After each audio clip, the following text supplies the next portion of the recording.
Je suis membre de ce qu'on appelle le Board of Directors dans la terminologie anglo-saxonne pour tout ce qui est une association. Donc là, en l'occurrence, on parle d'une fondation qui est internationale, qui représente 10 millions d'utilisateurs, 2000 contributeurs, donc 2000 personnes qui travaillent toute l'année pour faire évoluer les projets de la Fondation Eclipse. À peu près 200 projets open source hébergés par la Fondation, c'est quand même assez énorme. Et une douzaine d'entreprises qui sont membres stratégiques de cette fondation, donc qui coordonnent un petit peu tout ça, donc parmi lesquelles il y a IBM, Oracle, SAP, Ericsson, des grosses boîtes, et OBO. Alors la fondation Eclipse a déjà un gros avantage, c'est sa taille. C'est une des plus grosses fondations open source du monde, si ce n'est pas la plus grosse. Donc déjà, de par ce biais-là, on touche une population énorme.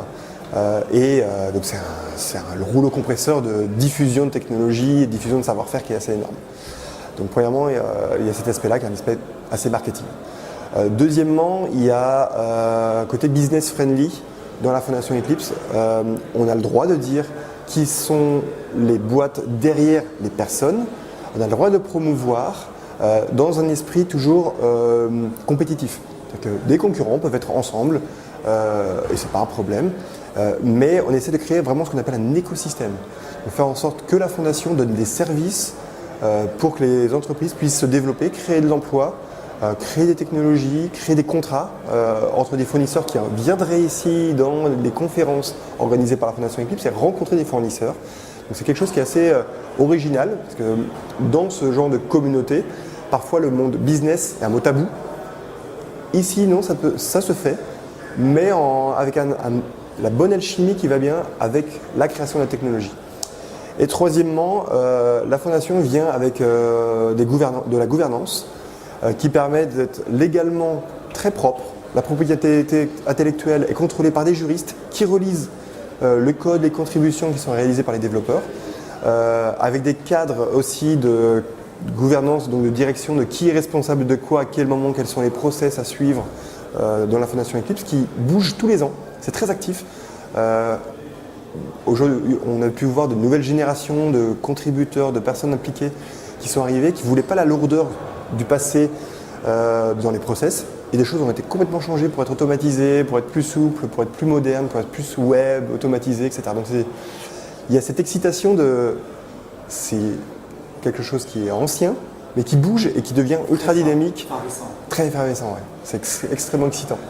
Qu'est-ce que ça dit de la récente intégration de Microsoft dans la fondation Eclipse? Ça veut dire qu'un grand acteur ne peut plus jouer seul? Alors ce qui est intéressant, c'est de voir déjà à quel point une grosse entreprise comme Microsoft peut changer par la puissance d'une personne qui est son patron. À partir du moment où ils ont réussi à virer Steve Ballmer, dès ce moment-là, des choses ont changé et je pense que ça, c'est juste la conclusion du changement d'état d'esprit de Microsoft qui est passé du vilain petit canard mondial à juste, ça a l'air d'être une boîte cool. C'est quand même énorme de dire ça. Il y a 3 ou 4 ans, j'aurais jamais dit que Microsoft aurait pu être une boîte cool. Mais aujourd'hui, oui, c'est clairement un état d'esprit qu'on peut avoir.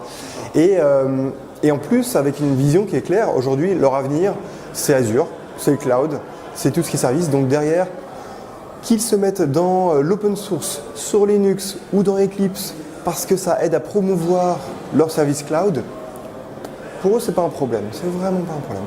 Et donc, ils ont annoncé de rejoindre la Fondation Eclipse, notamment parce qu'ils ont un partenariat avec Che, donc qui est un des nouveaux projets de la Fondation Eclipse, pour coder dans le web et de faire en sorte de porter les outils de développement pour les développeurs, à la fois dans les techno web, mais aussi avec des partages côté serveur des environnements de travail. Et ça, Microsoft a vu une grosse valeur à pouvoir embarquer cette technologie-là et la mettre dans Visual Studio, donc l'outil Microsoft, pour d'un seul coup avoir tout le support de Java, tout le support de plein de technologies comme ça dans leur IDE. Clairement aujourd'hui, si Microsoft voulait concurrencer Google sur le marché du cloud, une grosse partie de ce marché est faite par des applications Java. Fournir un serveur cloud sans aucun environnement de développement Java, pour Microsoft, c'était juste très compliqué. Alors que Google le proposait. Donc là aujourd'hui, on va dire qu'il rattrape un certain retard Et ils le rattrapent avec d'un seul coup non seulement un rattrapage, mais aussi une avance technologique, parce qu'ils ont pris tout de suite quelque chose de up-to-date sur le marché.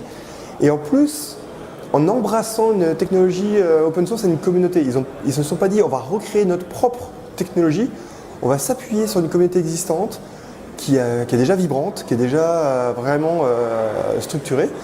On va s'appuyer sur une petite boîte donc, qui s'appelle Code en Vie et on va pousser tout ça dans le même sens. Et en fait, ce qui est intéressant, c'est qu'en s'appuyant sur eux, la communauté les pousse également. Ce que je fais aujourd'hui, quelque part, je fais de la promotion de Microsoft parce que ils jouent le jeu, donc nous on joue le jeu aussi pour les aider. Et demain, peut-être que Microsoft va jouer le jeu à aider, à s'aider pour intégrer dans Visual Studio des technologies OBO. J'aimerais bien, pour modéliser dans Visual Studio des choses. Dans une communauté, il y a plusieurs facteurs clés. Le premier, c'est d'être sympa. C'est humain. C'est-à-dire qu'il faut aller dans les conférences. Le côté conférence, c'est hyper important. Il faut être juste quelqu'un qui a une empathie, qui a envie de parler avec les autres personnes. Si on arrive, on est ultra commercial, ou on est juste pas agréable, votre techno peut être sympa, peut être bien, ça aura du mal à apprendre. Deuxièmement, il faut que votre techno soit irréprochable. Vous pouvez faire ce que vous voulez autour, il faut que la techno soit irréprochable. Pas forcément un périmètre large, mais sur ce qu'elle fait, elle doit le faire très très très très bien. Troisièmement, il faut créer une confiance. Et le moindre truc de travers, donc casser quelqu'un, alors que c'est pas justifié, avoir une attitude de requin, ça peut être destructeur très très très vite. On dit souvent que pour une personne convaincue, on en perd 100 si on fait un mauvais geste. Là dans les communautés, on le vit vraiment très fortement. Et un des points après, pour réussir à faire en sorte que non seulement ce soit un succès en termes de diffusion de technologie, mais aussi commercialement, c'est de se créer des champions. Donc on a une courbe assez connue dans les cycles de vie marketing, qui est une courbe à peu près comme ça, avec des early adopters au début, qui sont vraiment les gens à convaincre, puis après le mass market. Les early adopters, c'est vos champions, c'est des gens qui vont mouiller la chemise, qui vont passer des week-ends avec des nuits blanches, pour l'avoir vécu, avoir eu des gens qui ont fait ça, pour défendre nos technologies le lundi auprès de leurs décideurs et de se dire c'est vraiment ça qu'il faut qu'on choisisse. Ces gens-là, c'est pas des gens qu'on paye, c'est pas des gens on a rien, c'est juste des gens qui y croient. Et il faut réussir à en créer et à susciter ce genre de choses. Quelles sont les difficultés que vous devez régulièrement contourner ou lever dans l'animation de cette communauté open source Eclipse? C'est de réussir à la fois à donner de la nouveauté. Les gens ont toujours envie de demander alors c'est quoi la nouveauté, mais sans faire une course à la fonctionnalité. Parce que dans le même temps, comme je le disais, il faut que chaque chose soit bien faite unitairement. Donc il faut réussir à juste avoir le milieu entre les deux. Voilà. Ce qui est en train de se passer auprès de la Fondation Eclipse, on est en train de voir des communautés de communautés. Donc initialement, on n'en avait qu'une seule, les développeurs. Et aujourd'hui, on a des communautés qui, par exemple, pour tout ce qui est les objets connectés, donc l'IoT, qui s'étaient dit, tiens, je vais créer ma propre fondation. Et ils se sont dit, non, je vais m'arrimer à la Fondation Eclipse, faire une sous-fondation, on appelle ça un groupe de travail. Comme ça, on bénéficie déjà de processus, d'un nombre de personnes intéressants, voilà, de plein de choses existantes, mais on se crée comme notre cercle. On s'est fait la même chose dans le cadre des systèmes embarqués et de l'ingénierie système, ça s'appelle Polarsys. Je suis un des fondateurs de ce groupe de travail qui s'est créé avec des gros industriels, des fournisseurs qui collaborent et qui mettent en commun des moyens. Essayer de trouver la même chose également tout ce qui est localisation, les systèmes un petit peu autour de tout ce qui est Google Maps ou associés, donc des technologies open source qui veulent mettre en commun. Ils se sont agrippés également sous la Fondation Eclipse. Donc il y a ça qui est en train de se créer. Et donc, ce qui est intéressant, c'est que ces gens après se côtoient et interagissent entre eux et ça ouvre vraiment l'esprit sur plein de domaines.